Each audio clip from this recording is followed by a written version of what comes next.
Steve Hall. He's former CIA chief of Russia operations. And Steve, as I listen to those restrictions there, it strikes me that not only was Vladimir Putin fearful of Navalny in life as an opposition figure, but that he fears him even in death, and the support that he might, that average Russians might show to him.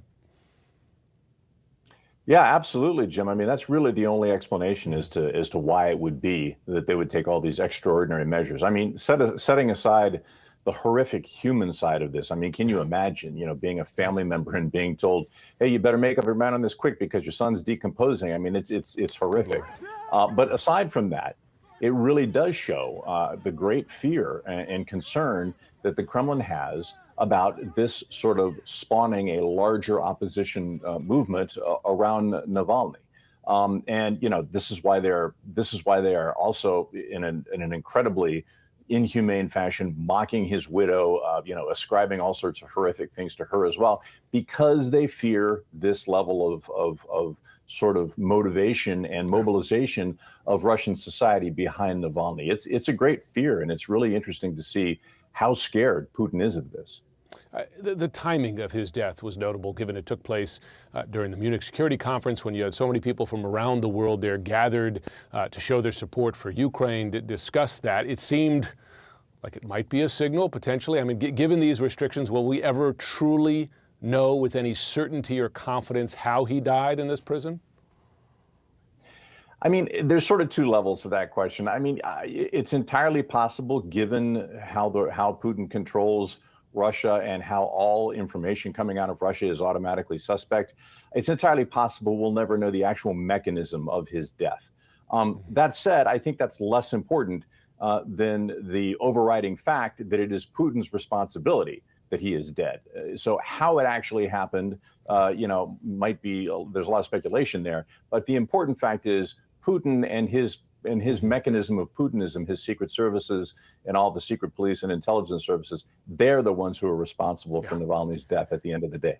And we should note that in 2020, they used the most powerful nerve agent in the world in a first attempt to kill him. We're learning more details tonight about what exactly the sanctions that the Biden administration plans to put on Russia, not just in response to Navalny's death, but also marking the 2-year anniversary of the full-scale invasion of Ukraine. We're talking about hundreds of sanctions, some of which will directly target Putin.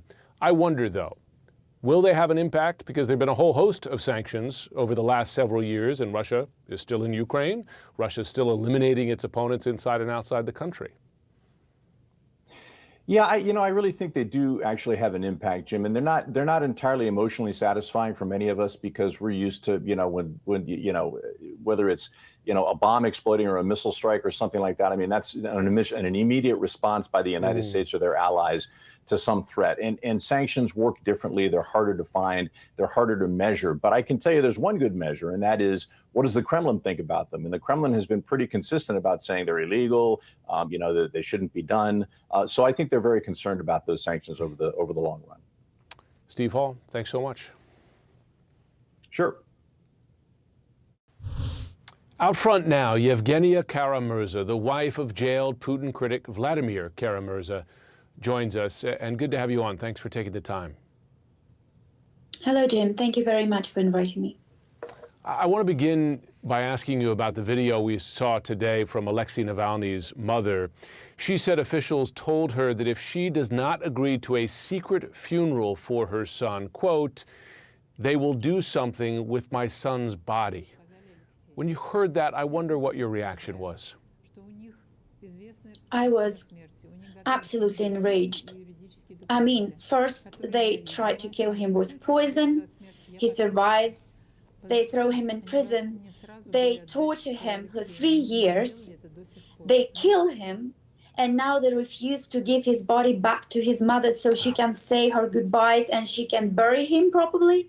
I mean, this is so despicably twisted and cruel. But it also shows how much they're afraid of him. The Russian authorities are afraid of Alexei even dead. They do not want to allow his supporters yes, millions of people, his supporters and his family, to say their goodbyes. They want to do everything in secret. That is despicably twisted. Yeah. And I don't know, I was watching that video and thinking of how dare they look her in the eyes.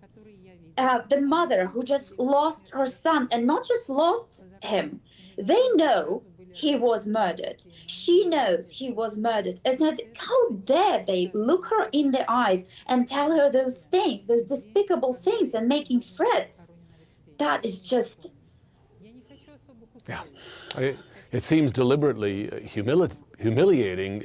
I want to play more, if I can, of what Navalny's mother said after she tried to get her son's body. Have a listen.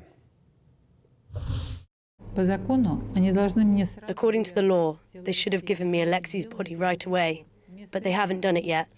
Instead, they blackmailed me and set conditions for where, when, and how Alexey should be buried. It is illegal. Now, she's being very public about this. Do you have any concern for her safety at this point? You know, anyone who challenges the regime and the regime's decisions in any way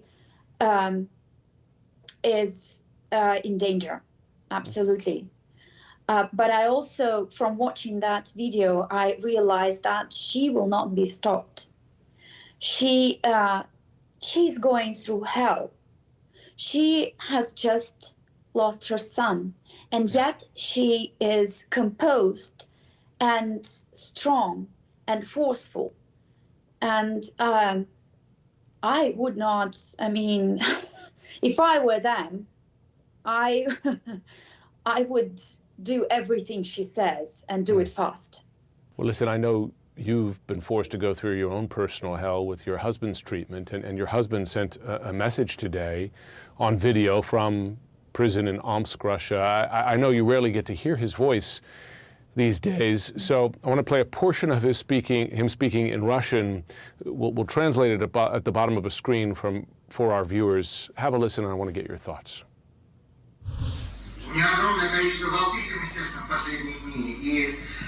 Очень много уныния, очень много отчаяния, которое понятно по-человечески. Я сама в тумане всю эту неделю нахожусь, и до сих пор ни разу эмоции не воспринимаю то, что случилось. Но если мы будем поддаваться унынию, впадать в отчаяние, это ровно то, что им нужно. Мы не имеем права этого делать. И мы нашим погибшим товарищам в первую очередь обязаны тем, что продолжаем работать с еще большей силой. You know, I'm watching you react there, and I can only imagine myself in the same position. What is it like? How do you manage to hear him, see him behind bars? Well, you know, when someone sent me this video today, I was so happy, because that is the only way I get to hear my husband's voice nowadays. When he gets those rare chances to speak during one of his court hearings.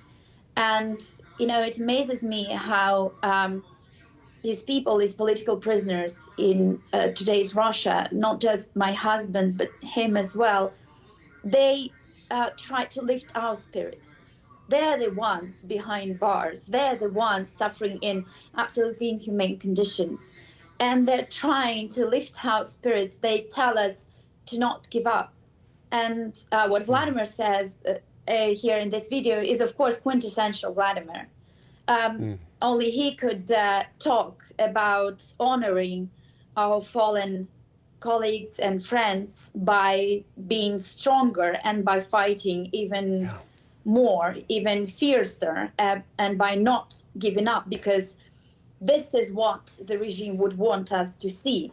And this is why also Vladimir refused to leave the country despite all those attacks on his life, because he said that this is what they would want me to do, to flee, to get scared and to flee, and I will not give them this satisfaction. I remember him saying this many times. And so hearing it from him today meant a lot to me.